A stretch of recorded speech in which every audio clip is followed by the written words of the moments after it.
गुजरात की राजनीति में एक बार फिर बड़ा उलटफेर देखने को मिला है। जूनागढ़ जिले की विसावदर विधानसभा सीट पर हुए उपचुनाव में आम आदमी पार्टी ने शानदार वापसी की है। इस सीट पर आम आदमी पार्टी के उम्मीदवार गोपाल इटालिया ने भारतीय जनता पार्टी के उम्मीदवार किरीट पटेल को 17,581 वोटों के बड़े अंतर से हराकर जीत हासिल की है। गोपाल इटालिया को 75,906 वोट मिले, जबकि किरीट पटेल को 58,325 वोटों में संतोष करना पड़ा। कांग्रेस इस दौड़ में कहीं पीछे रह गई और उसे महज 5,491 वोट ही मिले। इस जीत ने न सिर्फ आम आदमी पार्टी को गुजरात में नई ताकत दी है, बल्कि यह भी साबित किया है कि पार्टी अभी भी राज्य की राजनीति में अपनी मौजूदगी दर्ज कराने में सक्षम है। नमस्कार, मेरा नाम है शालिनी और आप देख रहे हैं the news 15। Visavadar Vidhan Sabha seat Junagadh जिले में आती है और यह पाटीदार बहुल क्षेत्र है। इस सीट का इतिहास रोचक रहा है। 2022 के गुजरात विधानसभा चुनाव में आम आदमी पार्टी के भूपेंद्र भयानी ने इस सीट पर जीत हासिल की थी, लेकिन दिसंबर 2023 में भयानी ने विधायकी से इस्तीफा दे दिया और बीजेपी में शामिल हो गए।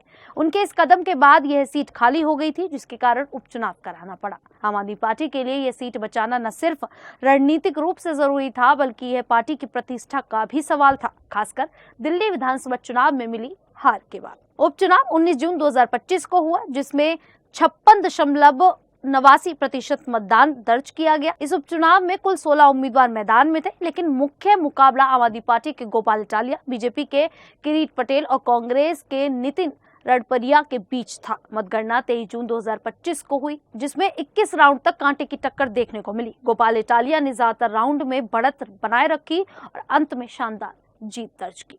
इस उपचुनाव में गोपाल इटालिया ने किसानों की समस्याएं, क्षेत्र का पिछड़ापन और बीजेपी पर भ्रष्टाचार के आरोपों जैसे मुद्दों को जोरों शोरों से उठाया। खासकर जूनागढ़ के सहकारी बैंक से जुड़े भ्रष्टाचार के आरोप ने बीजेपी को बैकफुट पर ला दिया। आम आदमी पार्टी ने इस उपचुनाव में अपनी पूरी ताकत झोंक दी थी। पार्टी ने बहुत पहले ही गोपाल इटालिया को अपना उम्मीदवार घोषित कर दिया था, जिससे उन्हें क्षेत्र में प्रचार के लिए काफी समय मिला। इटालिया ने विसावदर के हर गाँव का दौरा किया और जनता के बीच अपनी पैठ बनाई। आम आदमी पार्टी के राष्ट्रीय संयोजक अरविंद केजरीवाल ने भी इस सीट पर खास ध्यान दिया। उन्होंने गोपाल इटालिया के नामांकन के दौरान रोड शो किया और एक सभा में खुलकर कहा कि अगर बीजेपी गोपाल इटालिया को खरीद लेती है तो वह राजनीति छोड़ देंगे। इस बयान ने आप कार्यकर्ताओं और समर्थकों में जोश भरा। पंजाब के मुख्यमंत्री भगवंत मान और आम आदमी पार्टी नेता आतिशी ने भी प्रचार में हिस्सा लिया। बीजेपी ने भी इस सीट पर जीत के लिए पूरी ताकत लगाई थी। गुजरात में बीजेपी का दबदबा है, जहां 182 सीटों वाली विधानसभा में उसके 161 विधायक हैं। फिर भी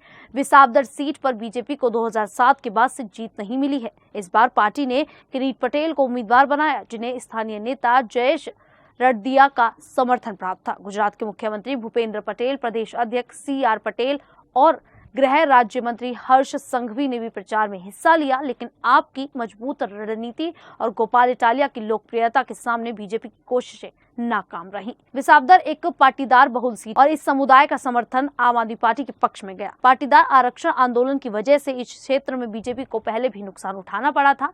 गोपाल इटालिया ने इस मौके का फायदा उठाया और स्थानीय मुद्दों को उठाकर जनता का भरोसा जीता। विसावदर में आपकी जीत ने गुजरात की राजनीति में कई संदेश दे दिए हैं। पहला यह है कि आम आदमी पार्टी अभी भी गुजरात में एक मजबूत विपक्ष के रूप में उभर सकती है। दूसरा, दिल्ली में हार के बाद भी पार्टी का हौसला टूटा नहीं है। इस जीत ने आम आदमी पार्टी के कार्यकर्ताओं में नया जोश भरा है और पार्टी को 2027 के विधानसभा चुनाव के लिए एक नई रणनीति बनाने का मौका दिया है। वहीं बीजेपी के लिए यह हार एक चेतावनी है। भले ही गुजरात में उसका दबदबा कायम है, लेकिन पाटीदार समुदाय और किसानों के मुद्दे पर पार्टी को काम करना और भी ज्यादा जरूरी हो गया है। कांग्रेस इस चुनाव में पूरी तरह से हाशिए पर रही, जिससे यह साफ होता है कि गुजरात में मुकाबला अब बीजेपी और आम आदमी पार्टी के बीच है। ये जानकारी आपको कैसी लगी, आप हमें कमेंट करके जरूर बताएं। अभी के लिए इतना ही, फिर हाजिर होंगे ऐसी ही देश और दुनिया से जुड़ी बड़ी खबरों के साथ। तब तक के लिए देखते रहिए द न्यूज़ 15।